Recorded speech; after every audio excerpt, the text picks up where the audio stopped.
السلام عليكم ورحمة الله وبركاته. ازيكم عاملين ايه؟ يا رب تكونوا بخير. لو اول مرة تشوفوني تعرفكم بنفسي، انا مروة ودي قناتي روتي. اتمنى تشرفوني فيها وتشتركوا من زرار الاشتراك اللي تحت الفيديو وتتابعي كل فيديوهاتي. اما بقى لو انتم متابعين فيديوهاتي من قبل كده فاحب اديلكم بوسة كبيرة واشكركم على تشريفكم ليا وعلى متابعتكم الحلوة دي. يا رب ما تحرم منها وتفضلوا دايما كده مكبرين القناة بوجودكم ومشرفيني ومنوريني.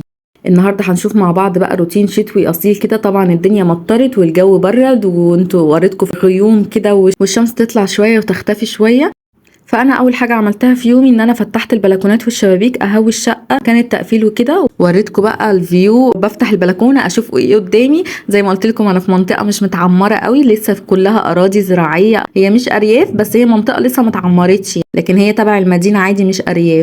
فده كان الفيو. بعد كده بقى جيت على العصافير الحلوه بتاعتي دي، قلت احط لها الاكل والميه، ورجعت على البلكونه تاني. دخلت كنستها، طبعا كان فيها تراب مكان المطر والشتاء والهواء والجو ده، كان فيها تراب جامد قوي. كنسته اهو زي ما انتم شايفينه. وبعدين دخلت بقى على الشقه جوه اروق فيها شويه حاجات. يعني انا مش هعمل فيها حاجه، هي لسه منضفه ومكنوسه بالمكنسه الكهربائيه ومتروقه والدنيا فيها تمام. انا قلت بس مكان قعدتنا واستهلاكنا كده. يعني بصوا السفره مكان مثلا اللي كان قاعد بيشتغل او حاجه، اهو اللابتوب والاجندات، روقت كده بس المكان من فوق الوش، يعني ما كانش فيه حاجه محتاجه لا تتمسح ولا تتكنس. والجزء برده بتاع الصالون كده، بصوا شايفين الترابيزه دي انا كل ما احط المفرش عليها بيتشال. انتوا لو لاحظتوا برده في الروتينات اللي قبل كده، لا انا شايله اي انتيكات، اي حاجه محطوطه على الترابيزات او الحاجات اللي هي قريبه من تحت دي. طبعا الامهات عارفين الروتين ده، طالما في ما شاء الله ربنا يبارك اطفال صغننه، فطبعا كل حاجه بتتشال. وحتى المفرش لما بفرشه كده من غير ما يبقى عليه حاجه ما بيقعدش دقيقتين وبيتشال تاني، فالحمد لله يعني. خلصت بقى ايه، انا قلت لكم ريسبشن بس كان من فوق الوش. دخلت بقى على اوضه الاطفال، مكان بقى النوم وكده. انتوا عارفين الدنيا بردت قوي والبطاطين بقى بدات تظهر وادوار البرد. فانا قلت اول حاجه اغير الملايات مكان النوم، يعني طالما بقى لنا يومين 3 فرشينها فقلت اغيرها بقى ايه مكان النوم. شلت اهو الملايه وبدات افرش بقى ملايات جديده، طلعتها من الدولاب وفرشتها كده على طول. احنا النهارده الروتين بتاعنا يعني خفيف وسريع، كله ترويق من فوق الوش، مش حاجات عميقه. بس الشغل كله النهارده هيبقى في المطبخ ان شاء الله. تابعوني كده لاخر الفيديو. بس بقى قبل ما تشوفي التقيل اللي في اخر الفيديو، انزلي الاول حطي اللايك المتين، ولو مش مشتركه لسه اضغطي على زرار الاشتراك، وبرده ما تنسيش تضغطي على الزرار بتاع الجرس علشان اول ما ننزل فيديو يوصلك اشعار على طول. تمام كده، يلا بينا بقى نشوف. خلصنا هنا كده اوضه الاطفال زي ما انتم شايفين، يعني غيرنا الملايات وفرشنا كده السراير كده مظبوطه وحلوه، وطبقت الكوفرتات والبطانيه، وبرده كنت فاتحه الشباك تتهوى. وده شكلها، يعني انا ما عملتش فيها حاجه اكتر من كده. طلعت برضو على الطرقه بتاعتي، روقت كده. اول حاجه لميت الباسكتات بتاعه الزباله اعزكم الله بتاعه الاوض كلها، حطيتها في الباسكت الكبير، وبدات امسح بقى ايه في الطرقه. مسحت الجزامه لو في اي تراب. برضو الليفنج بتاعنا وقعدتنا يا دوب نفضته، بس كنت محتاجه ان انا اكنس الليفنج مكان قعدتنا لان انتوا عارفين الاستهلاك هنا كتير. فبصراحه طلعت المكنسه الكهرباء وقلت ايه اشفط بيها اي حاجات بقى مكان ما احنا قاعدين، الاكل الشرب الكلام من ده. ما كنتش قادره ان انا اشيل الركنه واكنس بايديا وكده. انا كل فتره لازم اشيل الركنه دي كلها واكنس تحتها، بس قلت بقى اطلع الايه المكنسه واشفط اي حاجه. وكده يعتبر خلصت ترويق الشقه من فوق الوش. حطيت بقى بخور يشتغل غير جو الشقه وريحه الشقه، وانا بقى دخلت على المطبخ. طبعا زي اي ام اصيله، طالما الدنيا شتت وطالما الدنيا مطرت والجو بقى بارد، نعمل اكل ايه؟ هو الحل الوحيد عندنا يا عدس يا محشي. فانا طبعا زي اي ام مصريه اصيله قلت اعمل ايه محشي. الحاجه كان عندي بطايه، بصراحه كانت جايه لي هديه. يعني البطه دي قسمتها على نصين، اخدت النص بتاعها ده، يعني انتوا عارفين احنا فردين تقريبا ومعايا بيبي صغير، فيدوب نص بطه ده قعدنا ناكل فيه يومين. فهنا اول حاجه عملتها، قلت انا كنت شايلاها نظيفه وكانت متنضفه وكل حاجه، بس قلت اعيد على تنظيفها. جبت تقريبا نص كوبايه دقيق وشويه ملح وكربونات وخلطتهم على بعض، ونزلت على البطه بقى وقعدت ادلك بيه كويس قوي قوي. الخليط ده لو فيه اي شعرات صغيره او ريش صغير في البطه بيخليه يظهر لبره وبيقع وبيطلع يعني بايديكي كده بسهوله. طبعا لو في اي ريحه زفاره بتوديها برضه. هنا بقى كنت مطلعه من الفريزر عندي من قبلها بيوم يفك كيس خلطه المحشي ده، كان جاهز عندي في الفريزر. ومطلعه برضه الكرنب ده، ورق الكرنب ده انا مخزناه من السنه اللي فاتت، يعني تقريبا ده كان اخر كميه عندي. طلعتها برضو تفك، ويا دوب بس غسلت الرز. طول ما الحاجه محطوطه في الفريزر بجد الموضوع بيبقى سهل، والمحشي بيبقى سهل وما بياخدش منك وقت. فانا طلعت الحاجات تفك من قبلها بيوم، يا دوب بس غسلت الرز ونزلت بقى بالخلطه على بعضها، وبدات بدات الف المحشي. هنا بقى جبت الصينيه او الحله اللي انا هعمل فيها. عندي كده بيبقى فيه ورقات خضراء او تخينه شويه تقيله شويه، ارصها في ارضيه الحله. الخطوه دي مش اجباري يعني، دي اختياريه، بس انا عشان الحله كنت اول مره استخدمها فقلت احط فرشه في الارضيه احتياطي يعني عشان ما تلسعش او كده. كنت اول مره يعني الحلل دي من حلل جوازي، في حلل كتير لسه ما استخدمتهاش. تمام. بصوا انا اوريكم،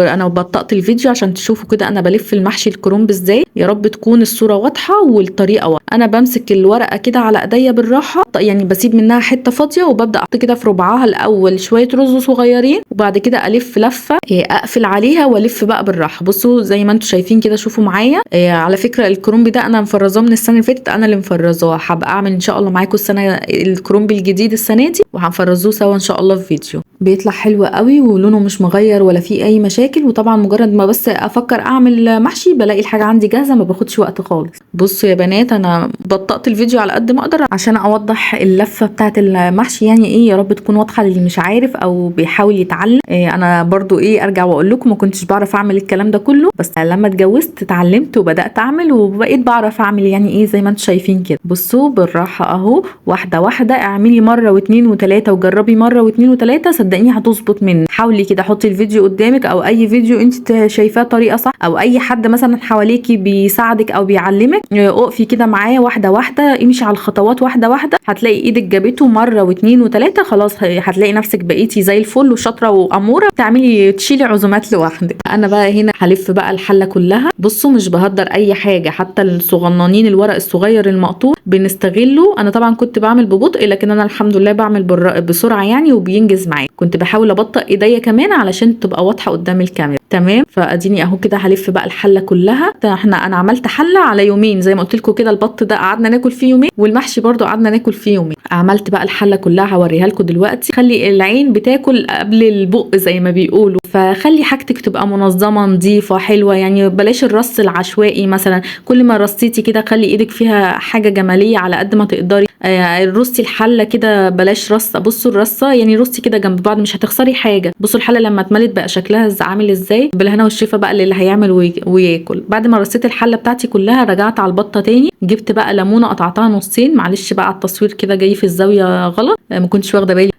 قطعت بقى الليمونه نصين، وبدات بقى على الخليط اللي انا كنت عاملاه، وبدات ادلك بالليمونه. هتلاقيها عملت فوران كده خفيف مكان بقى طبعا الكربونات وتفاعله مع الليمون، بس بصراحه ما كانش فيها اي ريحه زفاره خالص. انا بقى للاسف البطه دي طبعا المحشي بيبقى محتاج معاه السلق والبط المسلوق او شوربه البط والكلام ده، بس احنا في البيت مش بناكل المسلوق، فانا عملتها هنا بطريقه مختلفه شويه. شوفوها معايا. مسكت بقى طماطمايه في الكبه وقرنين فلفل كده حلوين، وكنت برضو ضربه بصلايه كبيره في الكبه، ونزلت بالخليط ده كله على بعضه. هنعمل البطه كده بطريقه مختلفه غير السلق. حطيت بقى معلقه مستردة، معلقه كاتشب، معلقه من الصويا صوص اهو اوريهولكم، كنا جايبينه سوا. معلقه من الصويا صوص كده. برضو انا كنت ناسيه هنا احط فص توم، لو عايزين حطوا فص توم. وهنا برضو ده دبس رمان، كان اخر حبه في الازازه عندي. طبعا انا جبت ازازه جديده في المشتريات الجديده لسه ما استخدمتهاش. وحطيت بقى بهارات ملح وفلفل وبهارات فراخ وحبهان وزعتر وكزبره ناشفه. قلبت بقى كل اللي انا عملته ده مع بعض يعني تبقى تتبيله كده حلوه. قلبتها كلها مع بعضها زي ما انتم شايفين، وبدات ادلج بيها واتبل بيها البط اللي عندي. او بصي يعني تبلته كله. طب خدت بالي ان ممكن اهدر التتبيله كده على في الصينيه، وانا كنت لسه هحط البطه جوه كيس حراري، فقلت لا اجيب الكيس على طول، ورحت مدخله جواه البطه وبدات اتبلها وهي جوه الكيس. اللي ما يعرفش، البنات اللي لسه جديده برضو في المطبخ اللي ما تعرفش الكيس الحراري، ده كيس بيتجاب من اي سوبر ماركت او هايبر ماركت، بيبقى يعني زي ما انتم شايفين كده كيس شفاف واحجام ومقاسات مختلفه. تبقى مثلا الباكت فيه 2 أو 3 كيس، وبيبقى كل كيس معاه قفل بتاعه كده، بتبقى عباره عن سلكه صغيره او ورقه صغيره يتقفل بيها. الكيس ده بقى يسرع في تسويه اللحوم، وبيتعمل بيه حاجات كتيره قوي. بصوا بيتقفل كده زي ما انتم شايفين، وبعد كده بقفل بالقفل بتاعه. وكده انا يعني خلصت البطه تبلتها. اهم خطوه ان احنا نجيب سكينه او اي شوكه ونبدا نفتح بيها، نعمل فتحات في الكيس علشان هو بيتنفخ في الفرن، فما يبقاش لا قدر الله تفرقع او حاجه. ده بقى كان تاني يوم، يعني انا كنت محضره الاكل ده من اليوم اللي قبلها علشان غدا تاني يوم. ده كان تاني يوم بقى، حطيته على طول في الفرن تقريبا ساعه بالكتير. كانت البطه زي ما انتم شايفينها كده طلعت مستويه كويسه قوي، لحمها دايب طري ومستويه، وكان طعمها بجد تحفه. يعني شوفوا حتى انا هاخد حته صغننه ادوقها دلوقتي بطرف السكينه، بجد كان طعمها يعني بالهنا والشفا برضه. بس كده البطه بقى قفلتها خلاص، اتاكدت ان هي استوت قفلتها.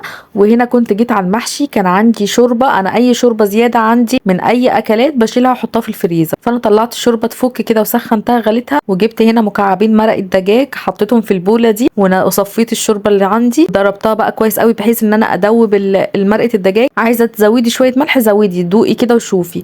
وبدات بقى ايه انزل بالشوربه المغليه دي على المحشي اللي عندي. اهم خطوه برضو ان احنا نفضل نهز كده او نرج الحله، نتاكد ان الميه وصلت لكل اطراف الحله والوسط، يعني الجزء اللي في النص بالاخص. رج الحل ده مهم خصوصا في التسويه، لان اغلب الشكاوي ساعه التسويه ان نص الحله لسه ما استواش، يعني بتكون اطراف الحله كلها استوت بس النص لسه، فانت تاكدي ان الميه السخنه دخلت جوه. دول كان شويه رز باقيين عندي من خلطه المحشي، بدل ما اشيلهم في التلاجة او حاجه حطيتهم في ورق المخصص للاكل اللي هو ورق الزبده. بلاش نحطه في ورقه كراسات ولا ورقه جورنان ولا الكلام ده، عشان طبعا كل ده مضر. حطيته في ورق زبده. عليت النار بقى لحد ما المحشي اتشرب زيه زي الرز طبيعي، تسويته زي الرز العادي. مجرد ما تشرب الميه رحت نازله عليه بمعلقه سمنه فلاحي كده حلوه، ووطيت النار بقى وسبته براحته تقريبا نص ساعه ساعه الا ربع، وينزل بالشكل اللي انتوا شايفينه ده. يعني بصوا مفرد بقى سخن كده ملهلب جميل قوي بعشقه بموت فيه. بس كده شفتوا بقى دي الاكله بتاعتنا، وده كان الفيديو بتاعنا النهارده. اتمنى ان انتوا تجربوا كده على مهلكم وتقولي لي رايكم، وما تنسيش تسيبي لي كومنت حلو تحت الفيديو، وما تنسيش اللايك والاشتراك، واستنوني في الفيديو الجاي هيبقى فيديو حلو هيعجبكم قوي ان شاء الله. ويلا مع السلامه.